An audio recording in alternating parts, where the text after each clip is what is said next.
დაუშვათ, რომ გაქვთ რაღაც ძალიან მძიმე გენეტიკური დაავადება, ან ხართ ამ დაავადების მატარებელი და ძალიან გეშინიათ, რომ დაავადება არ შეხვდეს თქვენ შვილსაც. ამ დაგვარი მუტაცია ხელოვნურად შეიყვანა. იმებრინა დაიბადა ტყუპი, ორი ტყუპი გოგონა, დაარქვეს ნანა და ლულუ. და თქვა რომ ბავშვები ჯანმრთელები არიანო. ეხლა სად არის კაცი? ხო არ იცი? ეხლა არ ვიცი სად არის, მაგრამ აუგრძალ ესე ციხეში და 3 წელი. აი მის ადგილას რო ყოფილიყავი, ამ ექსპერიმენტს ჩაატარებდი. მე ჩავატარებდი.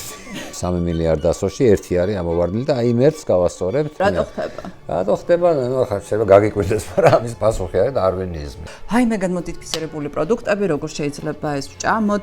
ჩვენში გულისხმობთ აი ბიჭები შენ მე ვიკასად არის ვიკა ყველანი ვარ განმოდიფიცირებულები. ექსპერიმენტი არის კითხვა, რომელსაც შენ უსვამ ბუნებას. შეგიძლია შეუკვეთო, როგორი შვილი გინდა? აი მე მინდა მაღალი, ცისფერ თვალება, ქერათმიანი. ხო, ანუ ეს ხო შესაძლებელია.